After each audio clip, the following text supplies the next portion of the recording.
नमस्कार, आप देख रहे हैं 4 PM और मैं हूं आपके साथ निधि तिवारी। पहलवानों के विरोध के चलते भारतीय जनता पार्टी को आने वाले चुनावों में काफी नुकसान हो सकता है। IANS वोटर सर्वे में ये खुलासा हुआ है। बीजेपी सांसद और भारतीय कुश्ती महासंघ के अध्यक्ष ब्रजभूषण शरण सिंह के खिलाफ महिला पहलवानों ने मोर्चा खोल रखा है। ब्रजभूषण पर पहलवानों ने यौन उत्पीड़न और छेड़छाड़ के आरोप लगाए हैं, जिसको लेकर बड़ी ही मुश्किलों के बाद सुप्रीम कोर्ट के हस्तक्षेप के बाद FIR तो दर्ज हो गई, लेकिन अभी तक गिरफ्तारी नहीं हो पाई है और गिरफ्तारी की मांग को लेकर ही पहलवान लगातार विरोध प्रदर्शन कर रहे हैं। लेकिन क्या पहलवानों के आरोपों से बीजेपी को चुनावी नुकसान होगा? इसी को लेकर सी वोटर ने IANS के लिए एक सर्वे किया है। सर्वे में पता चला है कि अधिकांश भारतीयों को लगता है कि विरोध प्रदर्शन का प्रभाव भाजपा पर नकारात्मक पड़ेगा और पार्टी को भारी नुकसान हो सकता है। सी वोटर सर्वे में एक सवाल था जिसमें पूछा गया कि क्या पहलवानों और ब्रजभूषण शरण सिंह के विवाद से बीजेपी को चुनावी नुकसान होगा। इस पर लगभग 47% उत्तरदाताओं का मानना है कि इससे बहुत ज्यादा नुकसान होगा, जबकि 17.6% लोगों को लगता है कि ये कुछ हद तक प्रभावित करेगा। इसके विपरीत 23% से भी कम लोगों का मानना है कि पहलवानों के विरोध का कोई भी चुनावी प्रभाव नहीं पड़ेगा।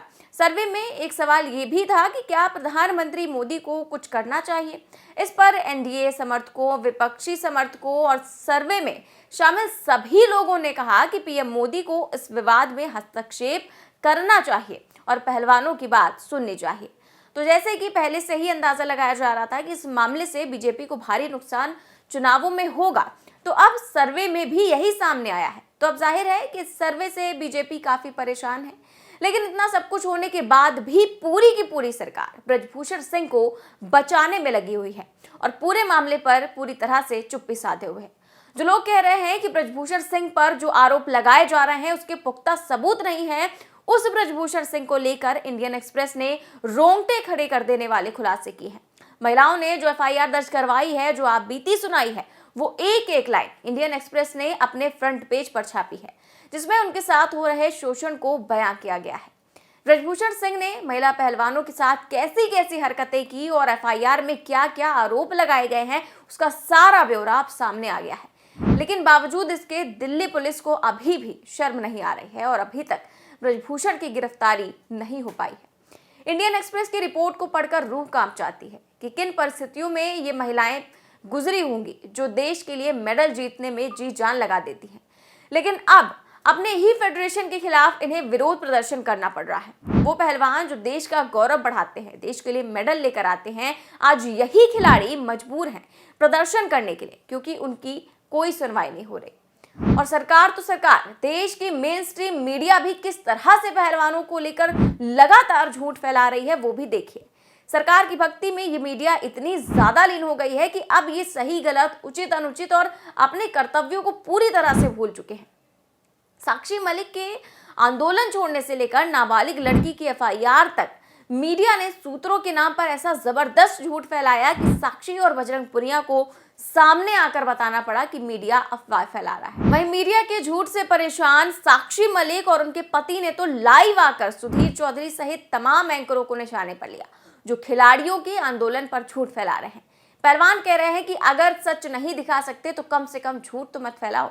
साक्षी मलिक के पति ने तो खास तौर पर सुधीर चौधरी को निशाने पर लेते हुए कहा कि हम तो नौकरी छोड़ देंगे, लेकिन करोड़ों के पैकेज लेने वाले एंकर कब अपनी नौकरी छोड़ेंगे। पूरे दिन न्यूज़ चली थी कि भाई पोस्को की लड़की ने जो अपना शिकायत वापस ले ली। भाई कानून के हिसाब से भी अगर आप लोग देखो तो 164 के बयान होने के बाद ऐसे नहीं होता है। तो मीडिया से भी अनुरोध है कि आप ऐसे लोगों को भटकाने के लिए, लोगों को हमसे तोड़ने के लिए ये सब ना करें। दूसरा, आज चली कि भाई इन्होंने नौकरी ज्वाइन कर ली। भाई हम इतने दिनों से यही जो है चीख चीख के कह रहे हैं कि हमारी लड़ाई ब्रजभूषण सिंह के खिलाफ है, रेसलिंग फेडरेशन के अध्यक्ष के खिलाफ है और रेसलिंग को जो है साफ करने की लड़ाई है। और नौकरी रही, नौकरी की बात तो आज इन्होंने सब ने ट्वीट भी कर दिया कि भाई न्याय की लड़ाई में अगर नौकरी बाधा आएगी तो भाई उसको भी हम छोड़ देंगे, लेकिन नौकरी तो सरकार की है और हमारी लड़ाई सरकार से है नहीं, हम स्टार्टिंग से बोल रहे हैं। तरह मैं उन न्यूज़ एंकर से ये पूछना चाहूँगा कि आप इस तरह की खबर चलाने के लिए फेक, जो बिल्कुल फेक न्यूज़ है वो चलाने के लिए और हमारी नौकरी जो है गिनवाने के लिए आप 2.5 करोड़ से लेके 4 करोड़ तक का सालाना पैकेज लेते हो। अरे आप सच दिखाने के लिए उस पैकेज को ही छोड़ दो, इसमें तो कोई बड़ी बात नहीं है। झूठ दिखाने के लिए आपको इतना पैकेज जो है मिल रहा है, और हम जब सत्य के लिए लड़ रहे हैं, न्याय के लिए लड़ रहे हैं, हमारे आपको 60,000 70,000 सैलरी से प्रॉब्लम है। तो इस देश की जनता से मेरा हाथ जोड़ के अनुरोध है, आप प्लीज़ देखिए कि किस तरीके से हमारे को बदनाम करने की, हमारे को आपस में तोड़ने की, हमारे समर्थकों से हमारे को अलग करने की जो ये चीज़ें चल रही हैं, आप इन चीज़ों पे विश्वास मत करिए।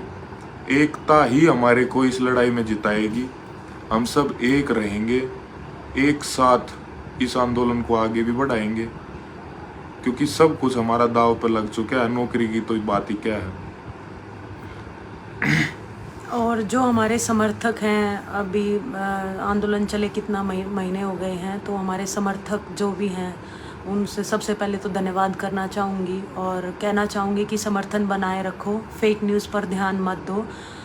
मुझे पता है कि फेक न्यूज़ चलने के बाद कईयों के मन में भी आती है कि ये लड़ाई बीच में छोड़ रहे हैं, या हम इतना सपोर्ट कर रहे हैं तो ये बीच में अपनी नौकरी ज्वाइन कर रहे हैं। ऐसा बिल्कुल भी नहीं है। हम ये लड़ाई लड़ेंगे और अपनी आखिरी सांस तक लड़ेंगे जब तक न्याय नहीं मिल जाता।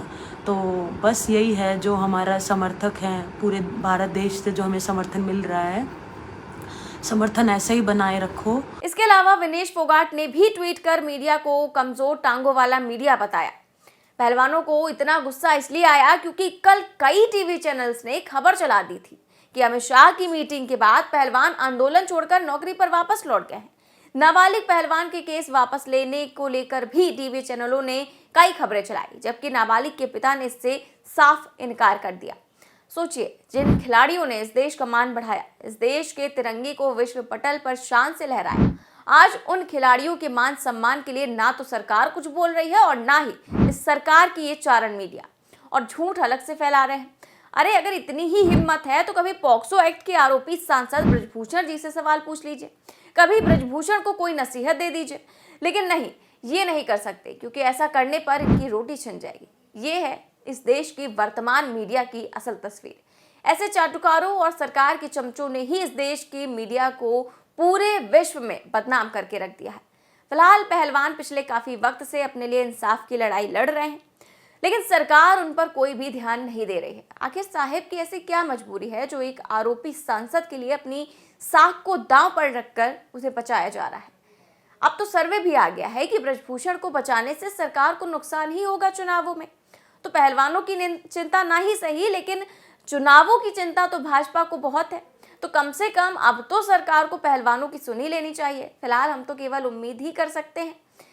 अब सरकार इन पहलवानों की सुनेगी कि नहीं, और पॉक्सो और यौन शोषण के आरोपी सांसद को कड़ी से कड़ी सजा दी जाएगी या नहीं, ये तो वक्त ही बताएगा। फिलहाल इस खबर में बस इतना ही। देश और दुनिया की तमाम बड़ी खबरें जानने के लिए देखते रहिए 4 PM न्यूज़ नेटवर्क। नमस्कार।